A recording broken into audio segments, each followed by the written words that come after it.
Jingle bells, jingle all the way. Oh, what fun it is to ride in a one-horse open sleigh. It was 2020 December nang ma-experience namin first time yung snow.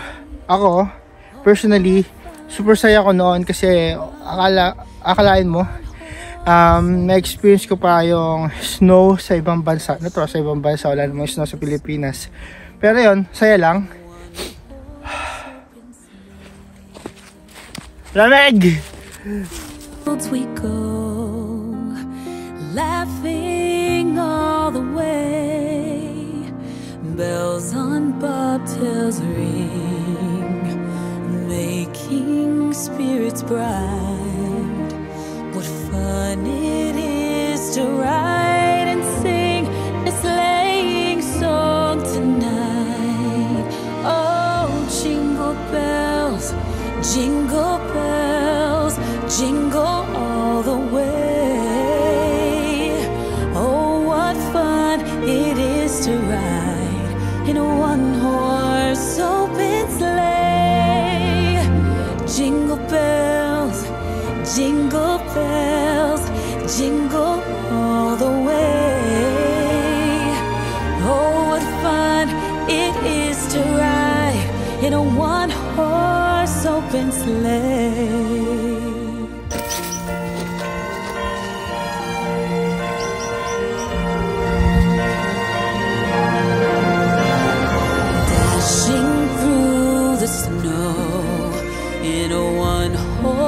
Open sleigh, o'er the fields we go, laughing all the way. Bells on bobtails ring. Grabe yun. Literal na humiga kami sa lapag ng snow and sa daan, and grabe. Tuwa kami noon kasi yun, first time namin na-experience yung snow dito sa Germany. Oh, what fun it is to ride in a one-horse open sleigh. Jingle bells, jingle all the way. Oh, what fun it is to ride in a one-horse open sleigh. Ayon sa pag-aaral, walang snowflakes na katulad ng bawat isa. Ibig sabihin, ang snowflakes ay unique at meron siyang karakteristik na tinataglay na meron lang siya at hindi niya katulad. Paano tayo? Individually, unique tayo. Individually, hindi tayo katulad ng ibang tao. Kaya parang stop to compare yourself to others. Snowflakes.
Ayon sa mga expert, hindi daw puti ang kulay ng snow.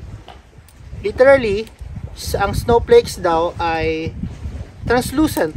Ibig sabihin, wala siyang kulay. At ang puting nakikita natin ay reflection lang to ng ilaw mula sa paligid nito. So, ibig sabihin, hindi totoo ang White Christmas. Char. Merry Christmas.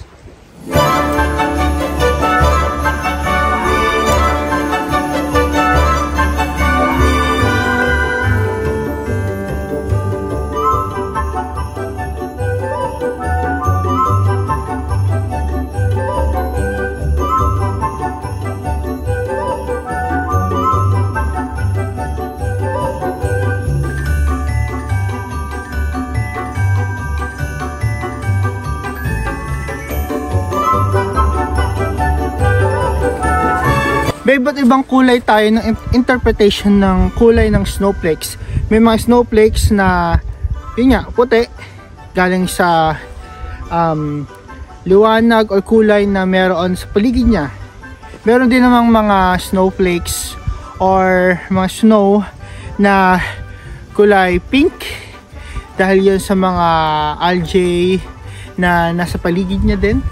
And kapag may nakita tayong mga black or medyo maduming kulay ng snow, eh galing din yun sa mga pollution, dust na nasa paligid nito. So kung anong pa man yung kulay ng snow mo, huwag mo siyang kakainin. Hindi kinakain to, guys.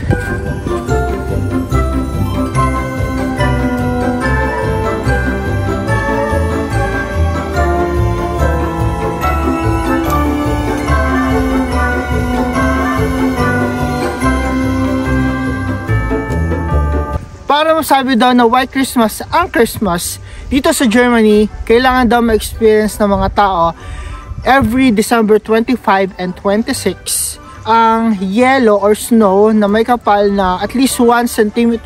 So para masabi ito na White Christmas. Grabe. Basta Tito Christmas ako.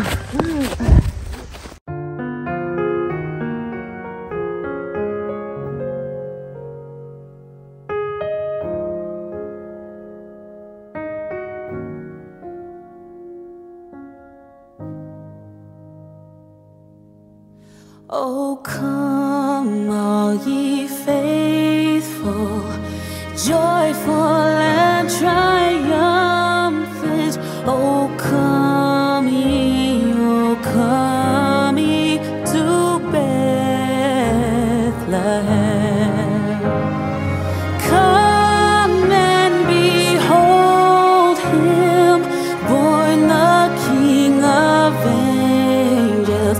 Oh, let us adore him. Oh, come, let us adore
may na-realize man ako about sa snow, yung i-accept mo yung sarili mo bilang isang unique na tao.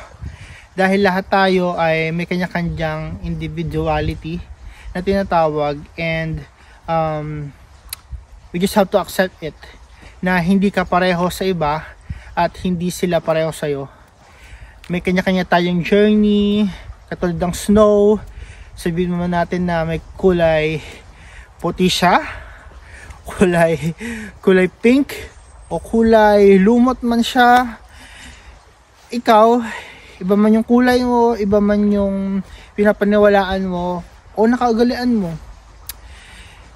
snow ka pa din, tao ka pa din, and dapat i-accept natin yun sa sarili natin, na may kanya-kanya tayong journey, may kanya-kanya tayong pace sa buhay, and to be able to make a difference, hindi lang sa sarili mo, o di lang sa pamilya mo, o di lang sa grupo na kinabibilangan mo. It makes sense yung journey mo na pinagdaanan mula noon hanggang ngayon. Huwag mong maliitin kung sino ka ngayon, at huwag mong maliitin kung ano yung nagawa mo at nagagawa mo pa ngayon, dahil malay mo may ma-inspire ka sa mga susunod na araw at tularan nila yung mga bagay na ini-enjoy mo ngayon. Kaya maging snow lang tayo. Come let us adore him. Oh, come let us adore him. Oh, come let us adore him, Christ the Lord.